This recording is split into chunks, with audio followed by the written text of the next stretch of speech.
Mully and Haugh, Chicago Sports Radio 6-7 of the score. Brad Biggs is the football man of the Chicago Tribune, a longtime contributor to the station and a valued friend.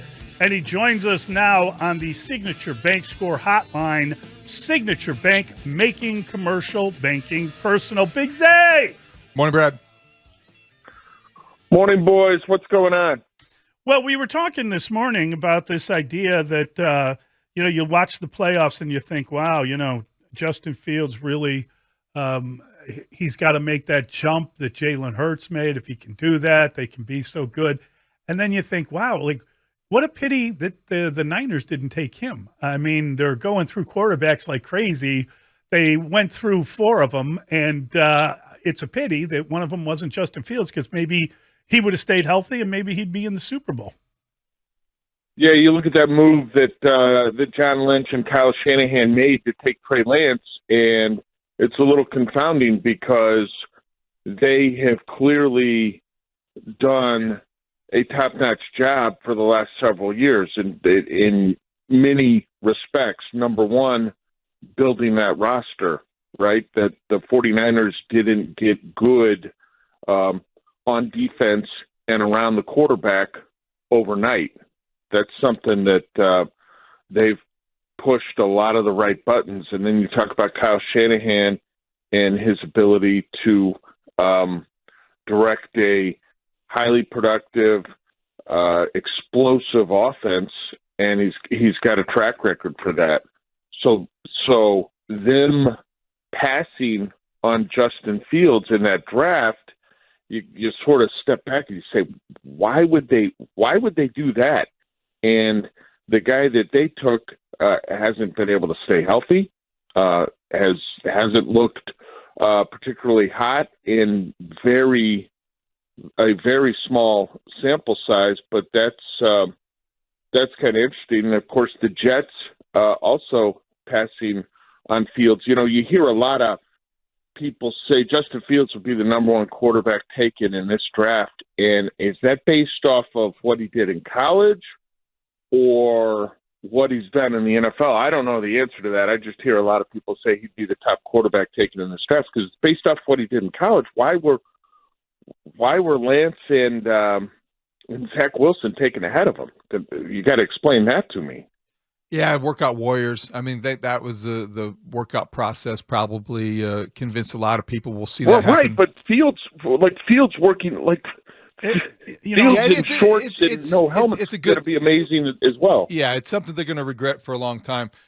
I want to talk about yesterday, though, Brad, in terms of what surprised you, if anything, because we watched the game, and the first one, as Mully and I kind of talked about, was a little bit of a bulky game.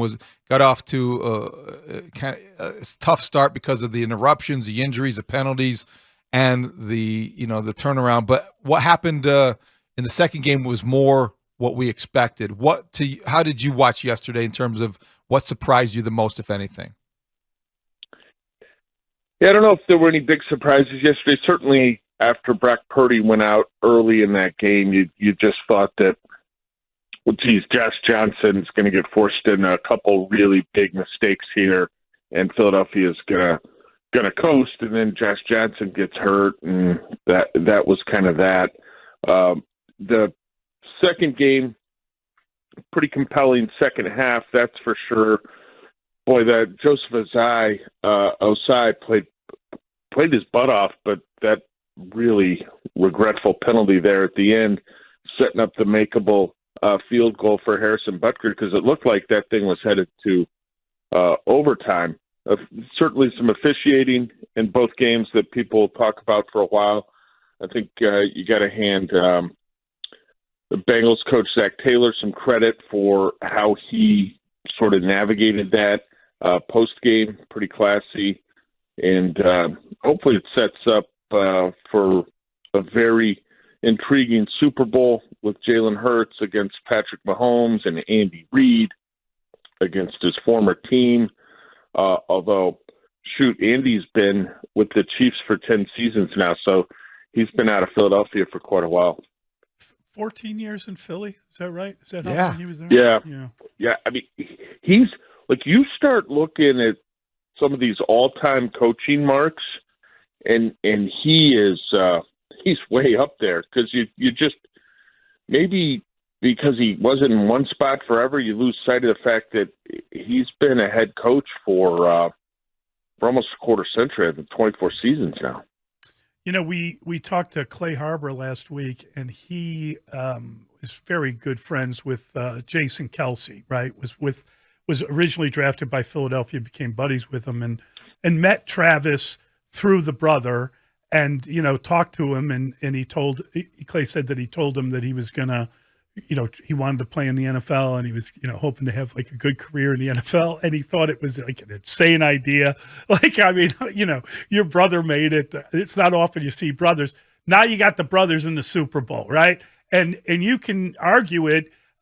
Clay feels both are on a track for the Hall of Fame, which is good news because if Jason Kelsey makes it, shouldn't Olin Kreutz? And I don't mean that as an insult. I'm just saying I think Olin has the same awards over the course of his career. But obviously, no one's going to argue about Travis Kelsey. Do you think Jason Kelsey is a Hall of Famer?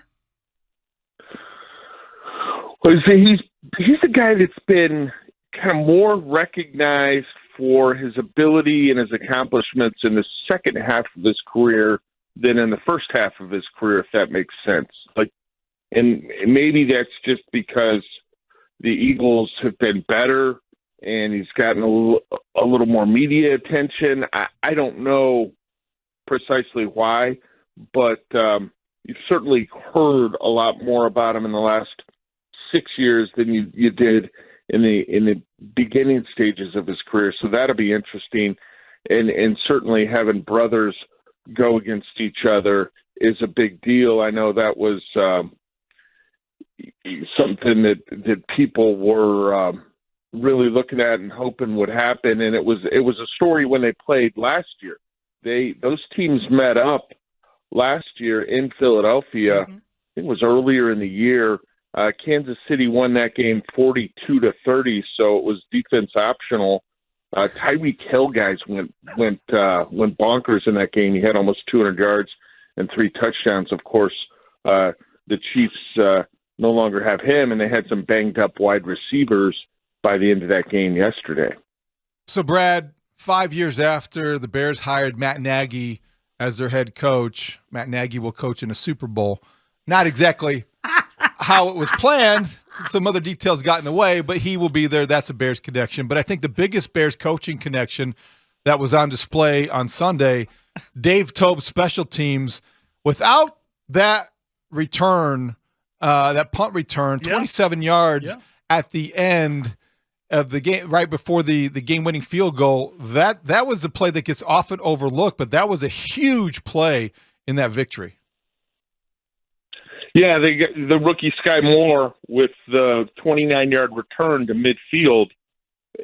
Yeah, absolutely made it. So then the hit out of bounds by Osai on Mahomes puts them in field goal range. You take away the hit out of bounds or the punt return, and I don't think there's a makeable field goal at the end of that game. They might have attempted one.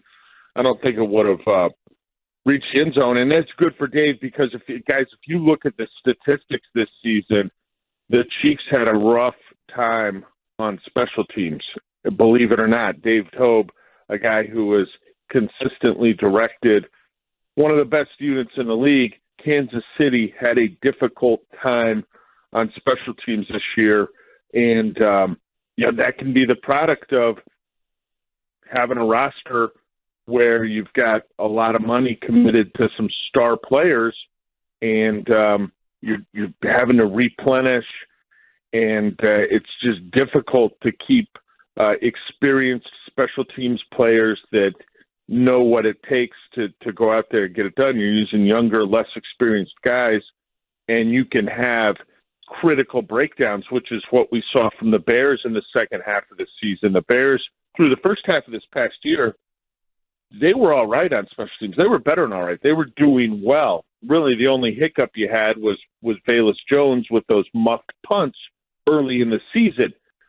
Then the extra point issues came for Cairo Santos.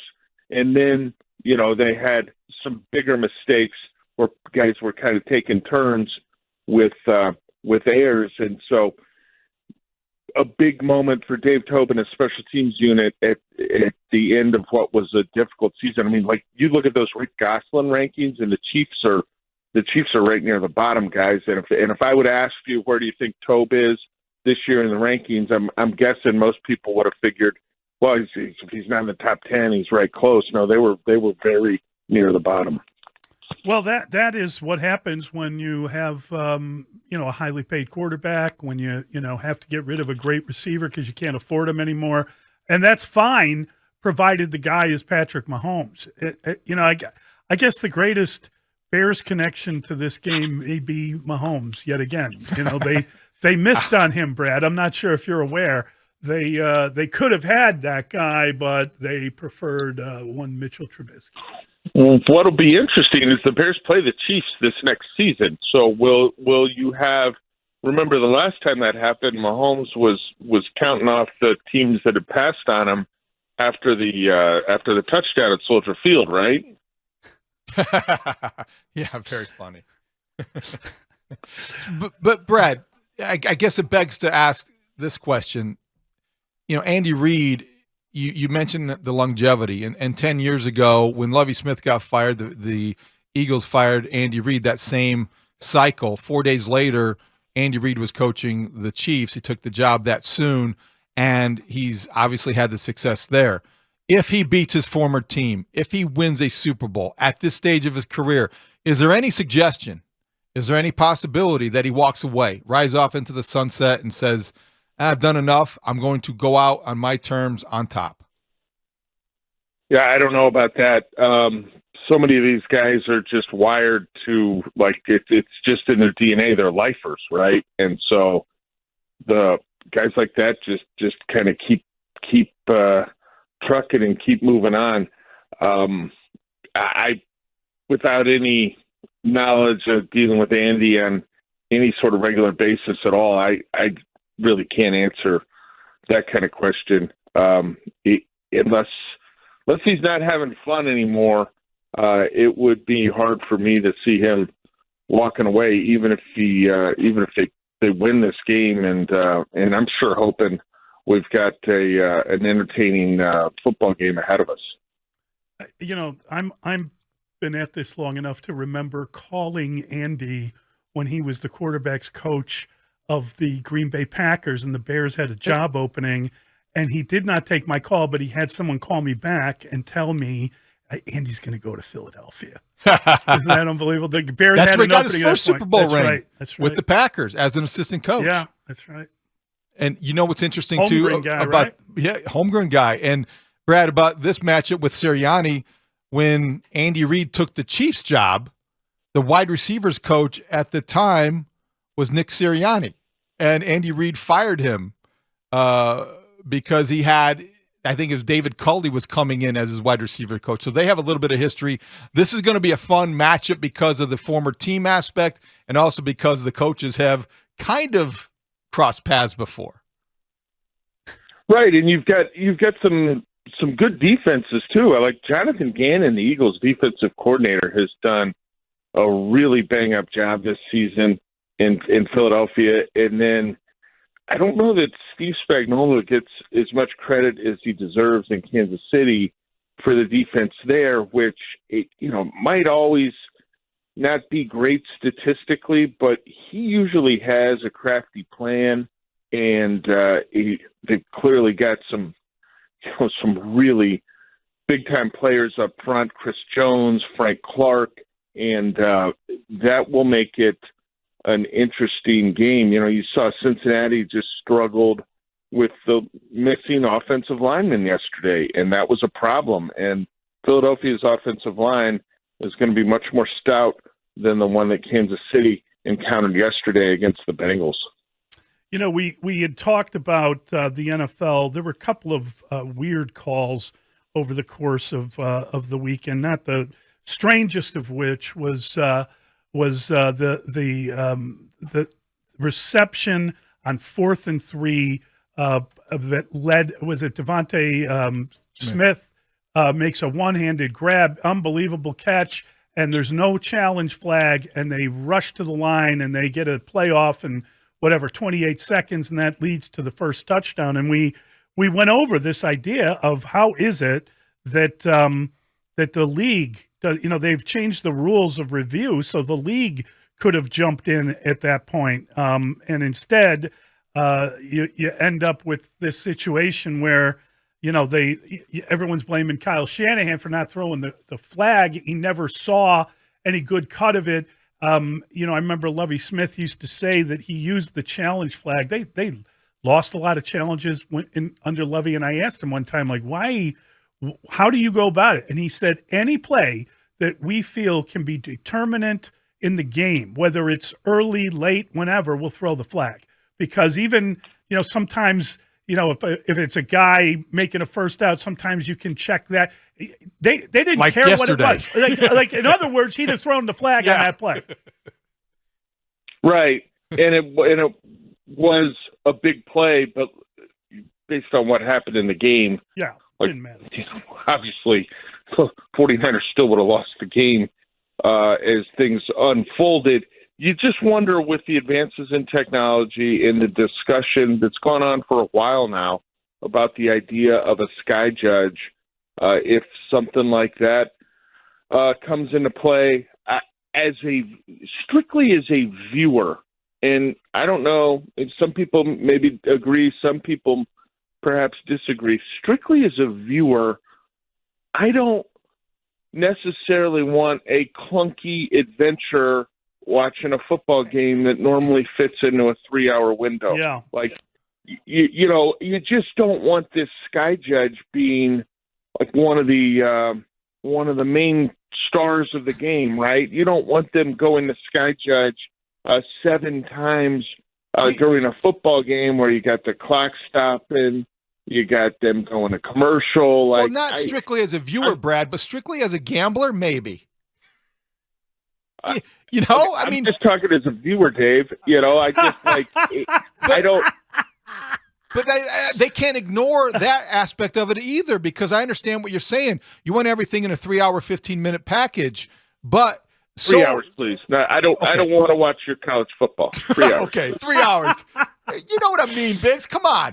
You have so much with gambling now, so pervasive. I don't know how you can pass up an opportunity to make sure that you get every detail correct. Yeah, your goal is going to be to get every call correct. That's fantasy land. Like, you're not going to be able to get every one. There are going to be missed holding calls. There's going to be questionable pass interference calls. Like, I mean, there's a human element to it that you're not going to be able to completely erase with or correct with technology, with the sky judge, with whatever you want to call it, with more challenge flags. What was interesting, I mentioned to David earlier, I saw Kevin Seifert wrote a thing about the rule, saying that they had changed the rule back in 2021 to offer something called replay assist or expedited review, which is basically the league office in New York. They have this new technology called Hawkeye. It's a replay technology where they can check immediately what the call is. And if they see that the catch wasn't made, they can stop the game, let the officials know, and you'd have, they would not have made the 4th and 3, and you'd have a different game. So I don't blame Shanahan as much as I blame the league. If you can't see it in real time and they're showing it, he said he was looking at the scoreboard. I don't really blame him for not just throwing the flag if he thought it was a catch. But I do wonder, especially early in the game, right? Exactly. Yeah, but I wonder why the league can't get involved.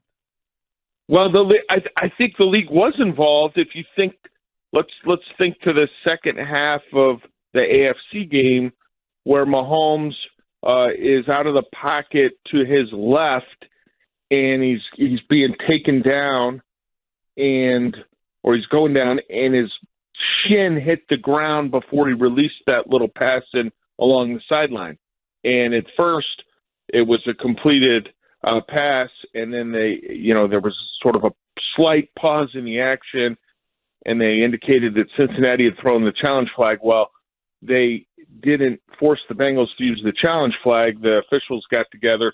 Somebody in Ron Torbert's ear, the referee, said, hey, that's, his shin was down before the ball was out there. So that's an example of that technology working there.